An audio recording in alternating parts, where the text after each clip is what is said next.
Welcome back to even more from Tuesday's edition of the Daily Rundown with me, Dan Morfitt. Now, it's tougher for teenagers to find summer work, according to new figures. The Institutes for Public Policy Research found the proportion of 16 and 17-year-olds in education and work has almost halved in 20 years. It's harder right now to find a job because apart from having a paper round for a year, I haven't had much experience in retail, which is what I'm applying for, says Will Kennedy, who's 16 years old. Employers are looking for people with experience. In 1997, 43% of 16 and 17-year-olds had summer jobs. I was one of them. Last year, just 22% did. So, is the future grim for the young uns? Yes. Now, what was your summer job? Well, it was the same job that I worked throughout the year. I worked in a brewer's fair. What? They had a Charlie Talks Wacky Warehouse. So I was a waiter. Right. And I also worked downstairs in the Charlie Talk Wacky Warehouse. That sounds fun. It was immensely fun. That's a it was great summer job. But it was also my job throughout the year, but I just did lots and lots of shifts during the summer. I think that's the secret to them finding work, is that hospitality jobs, being a party host, being a waiter, those kind of jobs, working in bowling alleys and stuff, they love employing 16 to 17-year-olds. Turnover is really high, and also they can pay you minimum wage. So apply for those and you'll get them. And you can't legally drink on the job. Well, yeah, exactly. Which is one of the best things. Yeah, I think and the worst thing. It must be hard. I don't know. I'm not in that position. I'm not a 16 to 17-year-old looking for a job. But I don't know how hard it is these days to try and get a job at that age. And it's all about, I guess, you don't have any experience at that age, do you? Yeah. But that's the whole point of being 16 and 17. You've got your first bit of freedom. You're almost an adult. You want to be an adult. For it to be 43%, almost half in 1997 and only 22% last year, that's a massive difference. Do you think the youth are under pressure? I'm not so sure. I was thinking there could be many reasons for this, because they said that they're not in jobs. So maybe fewer 16, 17-year-olds are applying, and I say this because the culture's changed. It's less predictable what you'll do throughout your life, if you know what I mean. There are many avenues that you can take now, and also with the internet and everything being so available, and with the rise of sort of affluent families, maybe there are less applications because you don't see it that you have to, get a job and work up. Yeah, there's so many people who will get 16, 17-year-olds working for free. Essentially, I mean, it's media. Yes, it's a lot of people. It's not a summer job; it's an internship. Yes, and it's an internship, and then how long does that go on for? And then how long do you do that? How long do you expect these kids to work without getting paid? But do you think that's a bit of pressure that 16, 17-year-olds are forced into summer internships, summer work experience, rather than a job that will give them a bit of cash and a bit of confidence and a bit of freedom?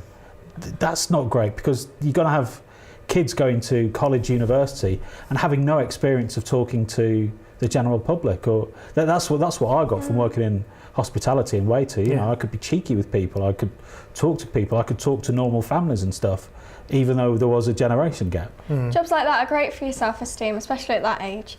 But when I was job hunting, I was 16 in 2008. Do we think that was recent? Yeah, pretty recent. Fairly recent. And I remember some people just laughed at me. They were like, "We don't want someone just for the summer," and they would just laugh at my face. Really? Yeah. Wow. And that was the time when not everywhere was apply online, so I was still handing my CV into shops. But they didn't want you just for the summer, which is what a lot of people are saying. Retail managers were saying about how they want career progression, and there's more of an emphasis on that, whereas in the past, so the job market's changed. Yeah, in the past it was more individual shops, and we'll hire you to meet demand. It depends where you're applying. There's a lot of places like museums and art galleries and things like that do like summer contracts and things like that, and want to get students into giving them kind of the experience, and then moving on, and more people, a new person coming in. Have you ever had a terrible summer job? No, I tried to just not. At that age, I tried to not have a job. So when I was 16, I had the worst summer job ever. What? Picking cucumbers is the worst job you can ever imagine. The smell is disgusting. and the trees that cucumbers grow on are spiky as hell. Oh. So you're walking around mushed, putrid cucumbers with spiky trees in greenhouses. And where was this? This was in Hull. Oh, whole cucumbers. Whole cucumbers. Ooh. You're working Nasty. in greenhouses that are just sticky and hot. You're there from about 7 in the morning till 5 in the afternoon, and you have to get a certain quota of cucumbers. That was the worst summer job. Yeah. I was terrible at my job. It wasn't a summer job, but I started it when I was 16, 17, and I worked in a bakery. And I remember my manager asked me when it was raining to put a wet floor sign out, so I put it outside of the shop. But you need that summer job to make that mistake. It's like going out and buying tartan paints. You've got to learn the mistakes. Yeah. Mm-hmm. Well, this feels like this feels like the grimmest summer job of all, because we're all sweating here. Right, moving on to our final story for this time round. Russia will not be competing at next month's Paralympic Games in Rio after losing an appeal against a ban imposed for state-sponsored doping. The Courts for Arbitration of Sport upheld the International Paralympic Committee's ban on all Russian competitors. The IPC made the decision in light of the McLaren report, which detailed a state-sponsored doping program operated by Russia. The IPC's decision to ban the entire Russian team was proportionate in the circumstances. That's according to the Court of Arbitration. Now, it's been added that the Russian Paralympic Committee did not file any evidence contradicting the facts put forward. So are the Paralympics going to be just a damp squib? 15 days away. It's all turning into a bit of a farce, isn't it? The Russians aren't going to be there. We've already had the Brazilians saying they've not got the money to do it now. About 10 federations, 10 countries can't send their athletes now because they can't afford to. They're closing venues. The Paralympics we saw in London were amazing. Rio. Yeah. Like the IPC said, my sympathy is with the Paralympians, because it's already undervalued and compared with the Olympics, and the attendance is already lower, and then this is just putting a spanner in the works completely. I think they've had something like 11% ticket sales, so 11% of the venues have been sold for the Paralympics. But we saw when Mo Farah did the 5,000 metre the other night, the place was half empty anyway for the Olympics. Do you think Rio's failed on every level really, and the Paralympics are just going to be another shock for them to fail at? I don't know. I think we're all on a high because we did so well, I guess. I say we, I did nothing. But are you sure? I applied, but they wouldn't have me. So I could apply to the Paralympics, I'm ginger. So it's a disability. And it is a big blow to disability in general, really. But there was a whole up in arms about the Olympics with Russia going into it, but then caught on so many doping things. So I don't know, it's a hard one, isn't it? Because you think, well, if people are doping and if they are breaking the rules, then maybe they haven't got a choice. And the question has to be, why were they banned for the Paralympics but not the whole team for the normal Olympics? Exactly. Yeah. Some federations, I think kayaking and rowing and weightlifting, the Russians didn't put anybody forward, but they still had athletes there. I mean, it must be a lot harder to police the Paralympics, because most Paralympians anyway will possibly take medication. You know what I mean? So it might be easy. I don't know. I think I read into it and found out that different committees decided on it. Yeah. So for the Olympics, it was allowed that individual committees could vote or something. The original sports federations could. But it was like separatist, whereas this was just the higher powers, and they challenged it and it went further, and so then it was more of a concrete ban to show an example that doping isn't. It must be to do. incredibly gutting, or incredibly terrible for a clean Paralympian who wants to take part and can't.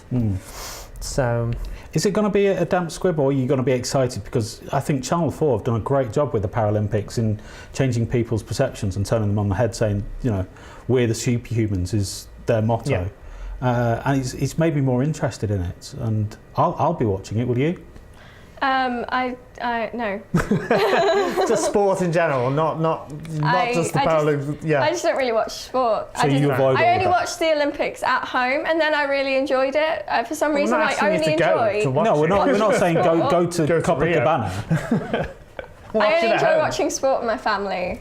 Okay. I don't know why that is. Yeah. Okay, I can get that. I get you that. I dabble, watch little bits of the Olympics, and last year the Paralympics. I kind of, like many people, I was kind of uneducated in it and didn't really know that much, and it is really exciting, and all the variety of different sports and it's really interesting to find out how the grading is done on the disability and what handicap that gives to the person running it, because some people have minor disabilities but enough that it hinders them, but some people are even better than, shall we say, the Olympians who because it's a fascinating. You've got these incredible sportsmen with these amazing looking and amazing built like appendages and things, and it does look like really cool. Yeah, and if anything, the Paralympic triple jump should beat the Olympian triple jump because they've got the better equipment. The pole vaulting, they're lighter in some ways, so it should be better.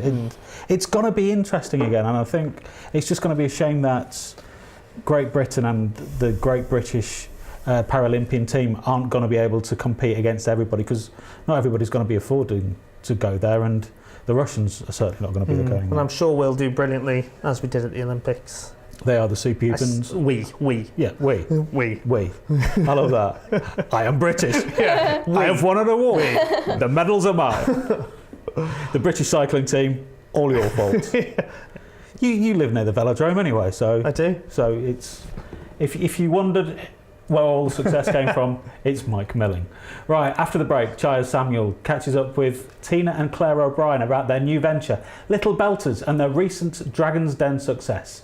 See you in 3 minutes.